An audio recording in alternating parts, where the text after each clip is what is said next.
what is going on here with Coach B? We're talking about a legend, an inner circle football legend, an icon in the NFL. No nonsense, tough guy, and suddenly here he is in his sunshine years with a 24-year-old girlfriend, and he seems to be rather passive when she speaks up and says how she wants to handle things.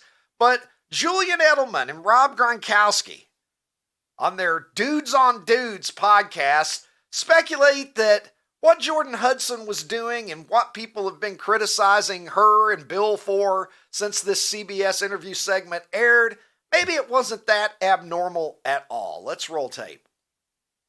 Coach Belichick and this whole interview thing with Jordan, people are giving an unfair reality of what's going on because she was jumping into that conversation during the interview just like any PR person would jump in when there's an unnecessary question that probably didn't go over in the pre-production meeting. From what I've heard, Jordan is playing the Bears role, handling all the football ops, handling a lot of his social, a lot of his PR. When you look at this situation and you say, oh, this is his girlfriend jumping in, I think that's unfair. I think she's actually working with Coach Belichick in the professional world, and she probably went and said, hey, no, we're not doing that. Doesn't that always happen whenever you do an interview? Do you not have a representative there? Yeah, she's becoming his representative on top of being a girlfriend. No one's really put this hand in hand together. When your name is Jordan and you're on the University of North Carolina Tar Heels campus, you're God. Never thought about it. You're untouchable if your name is Jordan. They're winning the Natty this year, potentially. Right. I got them in the bowl. Right. Gronk and Edelman are obviously loyal to Belichick here. Look, can she be his handler and his girlfriend? I guess she can, but who else has their girlfriend as their handler? Where else is this coming up? They're basically arguing that she's his Brian Karpus. There's a reference for 8 of you here at OutKick. Thank you. It's like having your dad as an agent. It's like having your dad as an agent, which would seem to be another mistake, Ron, that's going on. But I understand what they're saying. Like, there is a representative that accompanies you. When you reach the lofty status in life where you're being interviewed by real publications, they send somebody with you to make sure that everything goes right and you don't get thrown any Mike Wallace 60 minutes curveballs or whatever. And I get that. I understand what they're saying, but typically it's not your wife or your girlfriend that you're taking with you to function in that capacity. And so when the lines get blurred, maybe it's because you got your wife or your girlfriend there. John Lennon. Okay, I'm telling you, Jordan Hudson is Yoko Ono. That's what's happening. She didn't break up the Beatles, but she is definitely in there. As Ronnie, as you said, it is one of those things where she got real comfortable real fast with being the wife who tells him what to do. And look, Edelman and Gronk can brush it off if they want to, but I think I speak for the majority of us when I say it just seems weird. I'm sticking with weird. We'll talk to Trey Wallace about it in a few moments, but just a PR person.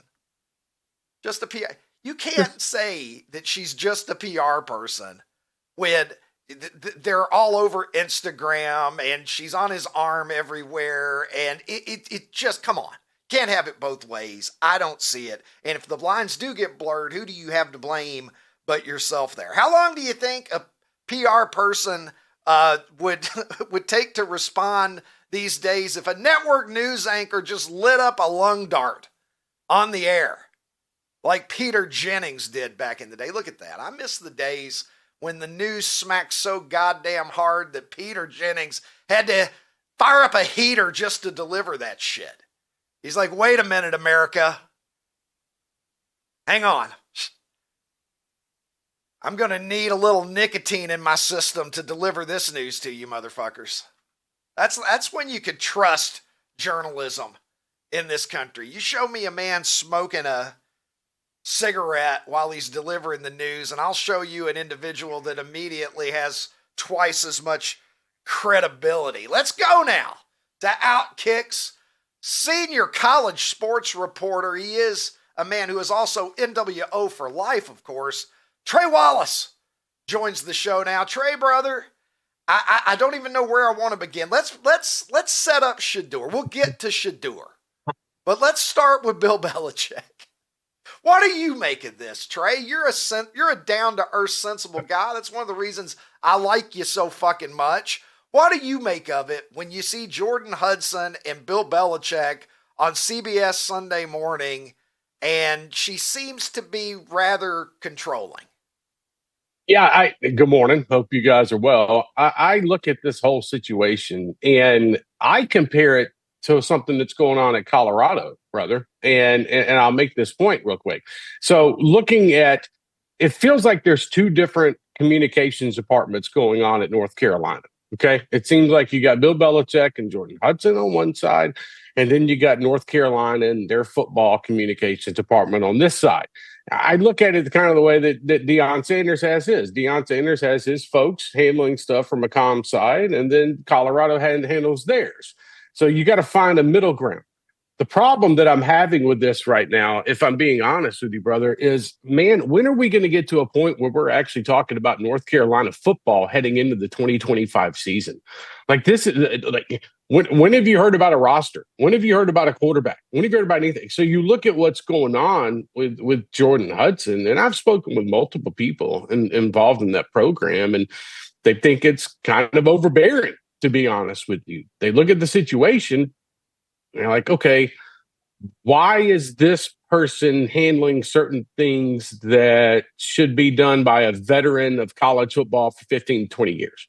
It's not like, sure, we're living in some new age of college athletics, and I get that part, but do you really need an assistant like this? Do you really need somebody to be CC'd on emails, Ricky, for stuff that really has nothing to do with you? And then I look at that, whatever, I'll just call it like it is, that stupid email that was posted on Instagram. Like, that had nothing to do with anything. What you're trying to do is you're trying to make a point that, okay, I'm trying to follow line, but I still have control over what's going on. I've never seen this in college athletics, to be honest with you. I've never seen a girlfriend or a spouse, or however you want to put it, have any type of control like this with a football program, and it makes the university look bad. Like, Nick Saban did it the right way. Nick Saban had a wonderful wife, has a wonderful wife, and Miss Terry, who handled stuff outside the facility. And I mean that in charities and fundraisers and Nick's kids and all that type of stuff, and was around on recruiting visits,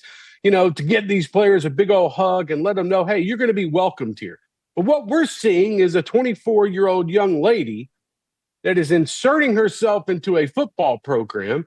And guys, it's April 30th right now, okay? In 3.5, 4 weeks, there's going to be ACC spring meetings. And then there's going to be ACC media days. And then we're going to get into the season. What the hell do you think folks are going to want to talk about? You think they're going to want to talk about the stuff that's going on the field, my brother?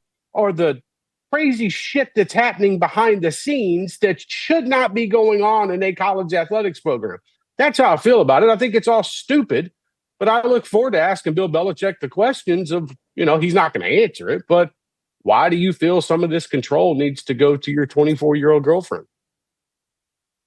Trey, it's so antithetical to everything that I thought I knew about Bill Belichick, right? Yes. This guy has a 40-year track record.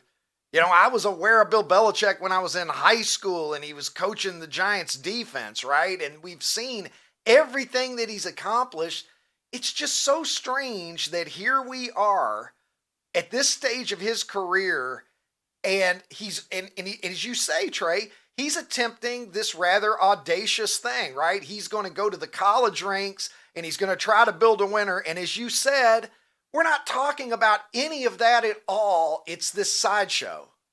Here's what I throw at you. I had an NFL. I was talking to an NFL coach last night, an assistant coach, and he pointed something out to me that made really good sense. He goes, "Can you imagine 15 years ago, Bill Belichick allowing?" And I don't mean this in any type of egotistical way towards women or nothing like that. But could you imagine a young 24-year-old in heels coming onto the football field during a spring practice or during OTAs or something like that, and telling Bill Belichick what to do, or helping him out with his gear and or being involved in interviews while he was with the Patriots. Like, no, none of that shit would have happened. Like, are we kidding ourselves here? Like, first off, the folks in the Patriots organization wouldn't allow that shit to happen. Second of all, Bill Belichick, going back to his days as an NFL head coach, he was so laser focused on what he was doing. You think he would allow outside influences around him? I don't care if it's his damn wife, girlfriend, kid, anything. I mean, I've seen him put his kid in his place a number of times. So that's the part that kind of blows me away. And again, brother, like, they're doing a horrible job promoting North Carolina football. If you think this is the way that you're going to get asses into seats, and by the way, they're already going to be there next season because it's Bill Belichick in North Carolina. But if you think that the attention that you're going to get for your college football program is going to be helped by this situation, you think that ESPN, how many times is these networks going to sit down with Bill Belichick over the next 4.5 months and ask about Jordan Hudson? Think about that, because that's been the main storyline in his first year as a college football head coach, his first spring. Hell, this ain't even a first freaking year. His first spring as a college football head coach. We're talking about his damn girlfriend and not the quarterback on the team or the running back or what they're going to do in 2025. It's mind-blowing to me. I don't see this in college athletics. And I'll be honest with you, when I talked about earlier what Colorado was doing, at least they did it in a way that's promoting the stuff that's going to happen on the field. This is just a shit show. Is it fair to question how locked in Bill Belichick is? I don't think that's a question that I would have ever even floated in a half-hearted way. But with all of this distraction, at a certain point, don't you have to ask yourself, is this guy fully invested in what he needs to do at North Carolina? I would like to know how much Bill Belichick is around the campus at North Carolina. Mind you, these college football coaches don't get breaks, guys. Like right now, even though there's nothing going on technically, there's recruiting going on. You got transfer portals still open, okay? These college coaches get about a week and a half break, and it usually comes around the 1st of July. And then it's over. So my biggest thing is, what is the biggest upside to this going on at the moment? At some point or time or another, you're going to have to sit down, because there are folks at North Carolina who are not happy about the situation, and speaking with them, okay? You're going to have to sit down and say, look, I can't have this sideshow going on here. I'm supposed to be a college football head coach. And by the way, if I don't come out next year and win at least 6 or 7 games and go to a bowl game, well, I'm going to be laughed at in my first year as a college football head coach. When is enough, man?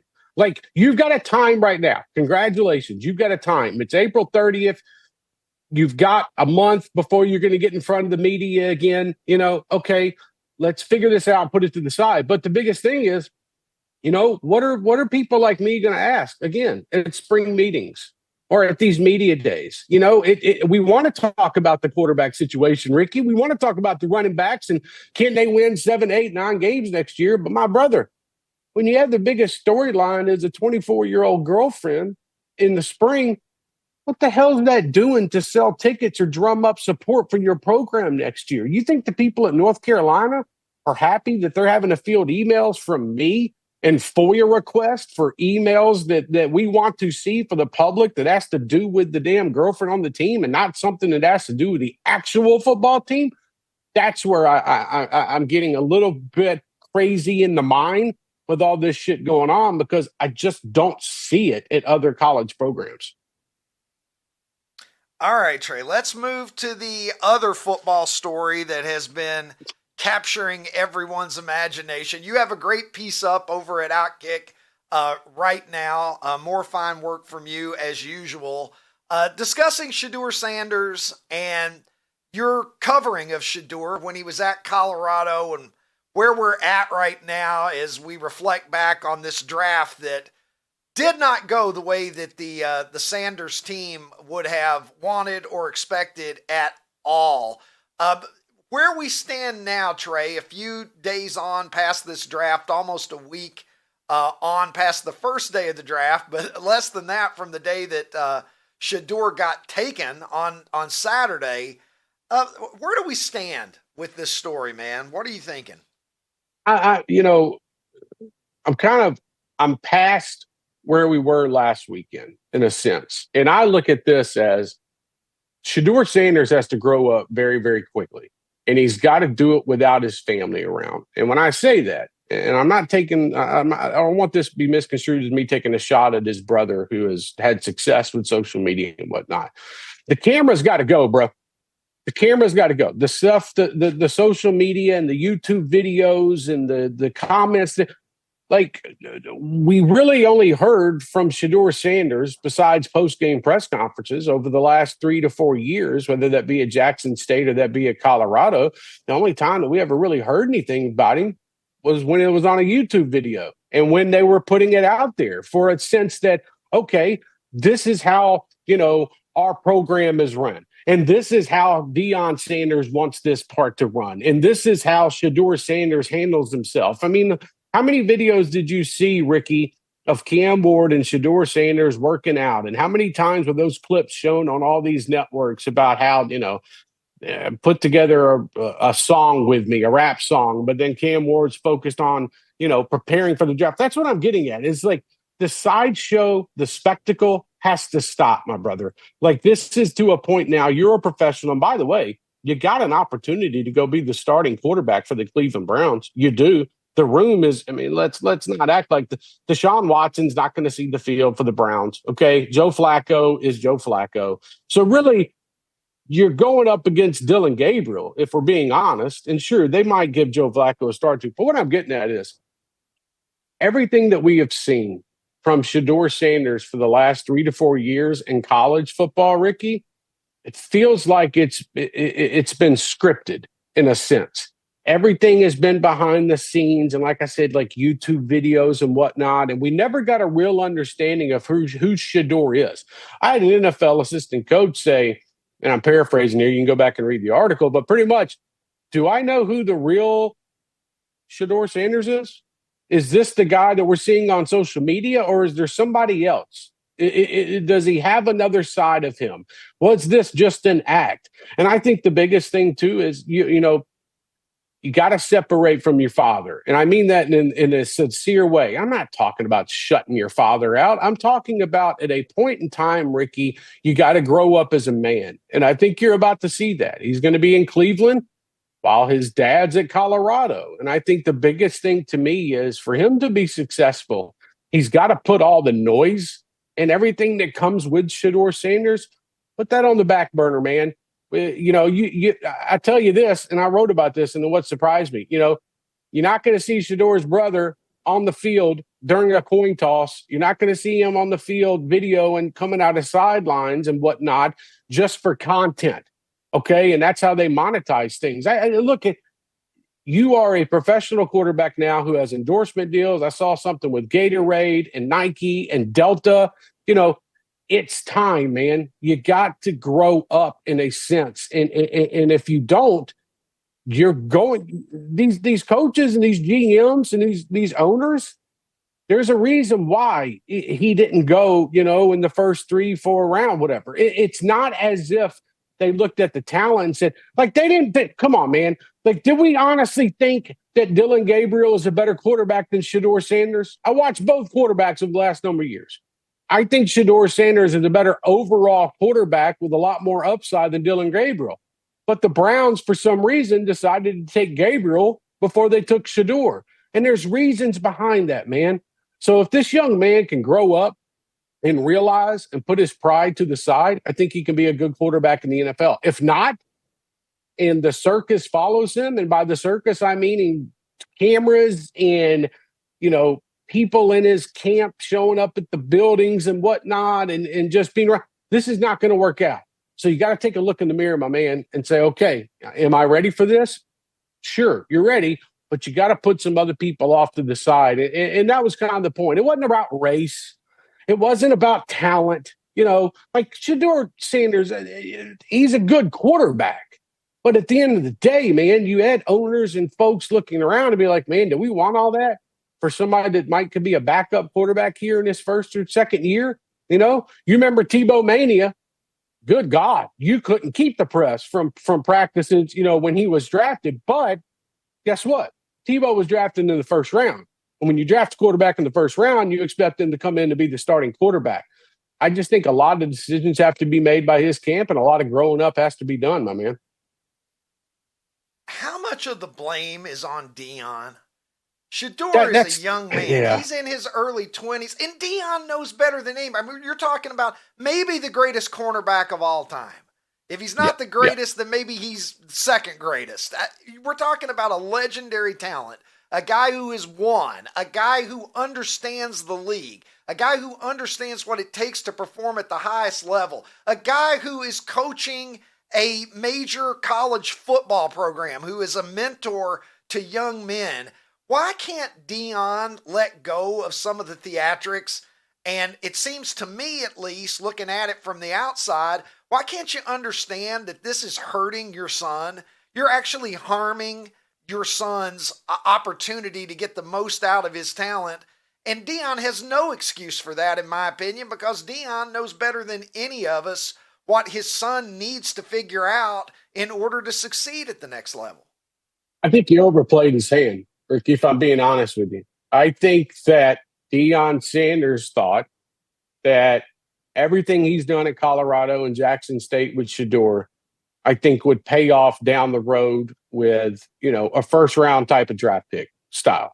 I think that at the same time, Deion Sanders doesn't have a filter. And I give him a lot of credit for that. He doesn't. He's going to tell you how it is. He doesn't care how it's going to sound. He's going to come out and he's going to go on podcasts and he's going to speak to the media following games or during the week. And he's going to tell you exactly how he feels. But the problem at the same time with that is you're hurting your kid in a sense of Deion Sanders is not around the NFL anymore. He's not an analyst. He's not on the NFL Network. He's not on ESPN, Fox, CBS, any of these type of companies anymore.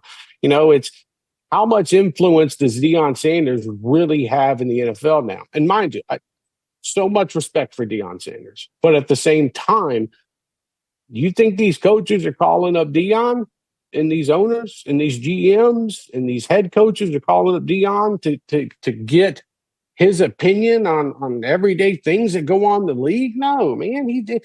You're coaching college football. You're going to try to get an NFL job down the line is the way that I look at it.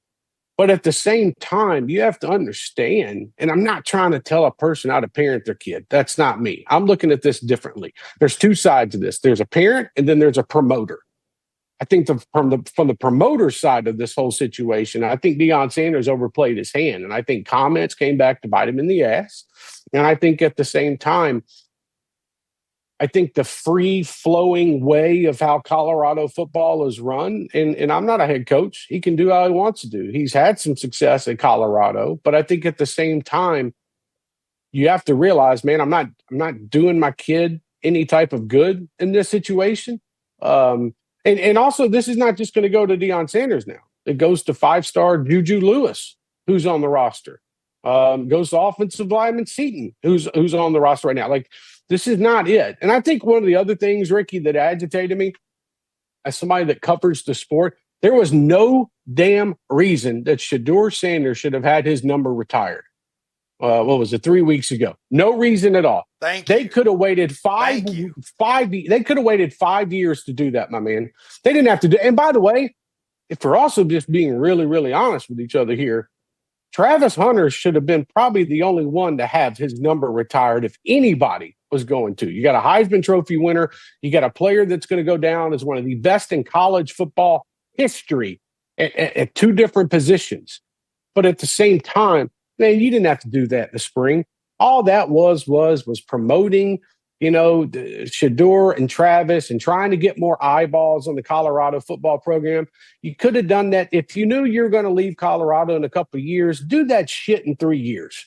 Don't do it 4.5 months after they play their final football game at the stadium. And what I'm getting at is that hurts the kid, man. Like, you can't tell me Colorado, the whole athletic department was like, yeah, that's a great idea. No, that came from Dion, man. It did. And by the way, they did it before you had some of these great Colorado football players from the past. And now, they have a fundraiser going on for Coach McIntyre because they don't have enough money to build a damn statue. I mean, you can go look it up. They have an area where you can contribute to build a statue for Coach Mac. Like, what I'm getting, some of the freaking decisions that were made of everything. And then you capped it all off 3.5 weeks, 2 weeks before the NFL draft. You're retiring your kid's number at the stadium. Come on, man. Like, I get you help turn around a program per se and bring them out of the ashes. But if we're just looking at it, I can name you 10 more freaking quarterbacks in college football that should have had their number retired for a school before I could Shedeur Sanders. And that's no disrespect. I'm just being honest. It's an enabling of sorts, Trey. We wonder why the kid's attitude is the way that it is. It's shit like that. That's one data point out of many where this kid is being treated like he's Jesus Christ, and it's, pump the brakes. Who gets their number retired before they're drafted, Trey? I can't wrap my mind around it. Why are they going so far out of their way to kiss his ass? This is all got to go back to daddy, doesn't it? Yes, it does. And let me say this too. And speaking with multiple people at Colorado, that decision doesn't get made, without Deion Sanders pushing it through. You think the athletic department folks that have been around there for 20 years or such wanted to go out and, retire somebody's number 4.5 months after the season ended? No, you don't do that shit. It takes a lot of college football players 10 to 15 years if they're good enough, to be honored at a damn game. Like we see it all the time. Oh, let's What's honor Cordell Stewart thinking, Trey? What's Cordell Stewart thinking? What's Coach McIntyre thinking? Now, Eric Bieniemy. I mean, you could go down the list of these folks. And I just think, again, this is something else that does not help him when it comes to his outside perception. And that's the problem. Like, and I want to make this clear. I wouldn't have had a problem with it if it was 5 years down the road or something like that. Okay, that's fine. You want to do it then? Cool. Like, do I agree with it? No, I think Travis Hunter should be the guy, but at the same time, when you do it, not 4 months after the season ends, it makes yourself look like you're just trying to garner all this damn attention and you're trying to promote your program. But really, what'd you promote? You didn't promote either. You promoted your kid. And you promoted Travis Hunter, who, in my opinion, was the best player in the NFL draft and the best player in college football last season. I know he got the Heisman. I know people want to talk about that. But I'm saying, in general, if there was one person that should have had it, it was Travis Hunter. And now you look at it and you're like, man, that's just some laughing shit right there. Like, really? We did that? So I'm just saying that Shedeur Sanders is not going to be the only good player that comes out of Colorado over the next 3 years. Okay, what are we going to do if Juju Lewis, this 5-star quarterback, comes in and leads them to a college football playoff? Something Shedeur couldn't do. You going to retire his number?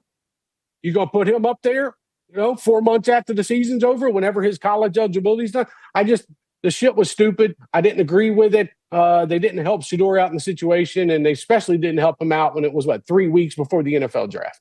The Milwaukee Bucks eliminated dramatically last night by the Pacers in 5 games. Tyrese Halliburton making a bucket late in overtime to send the Pacers on into the next round and leave Giannis and the Bucks disappointed. And Tyrese Halliburton's dad, John Halliburton, making his way onto the court right after the game came to its conclusion, confronting Giannis right there on the court, and they end up going forehead to forehead like they're going to be in UFC 317 or whichever one is next.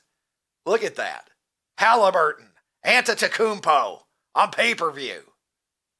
Words being exchanged there, and Giannis after the game with some comments about Tyrese Halliburton's dad saying, losing a game, emotions run high. I thought it was a fan, but it was Tyrese's dad. I love Tyrese. I think he's a great competitor. His dad coming on the floor and showing me his son's towel with his face.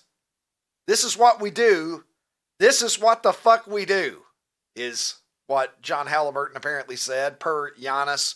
Giannis saying it's very, very disrespectful. Tyrese Halliburton, for his part, after the game, saying that he disagreed with what his father John did, and John Halliburton taking to Twitter, as you can see here, shortly after midnight last night, and saying, I apologize to Giannis, the Milwaukee Bucks, and the Pacers organization for my actions following tonight's game. This was not a good reflection on our sport or my son, and I won't make that mistake again. So it seems that things are going to be peaceful and good. Giannis saying that he had a conversation with John Halliburton and they left it in a respectful place from what I understand. But the Milwaukee Bucks are out. And look, Giannis is class. He really is. He's one of my favorite professional athletes, not for his incredible ability, but for the way that he comports himself. And look, things run high sometimes. Emotions get high. John Halliburton would like to walk that one back, but no harm, no foul in the long run. The Pacers are going to move on into the second round, and the Bucks are going to go home and have to think about it. So we did have a winner last night. Unlike sometimes when I was skipping school and watching The Price is Right and Bob Barker's senior year, and once in a great while you get to the Showcase Showdown and both people would fuck it up.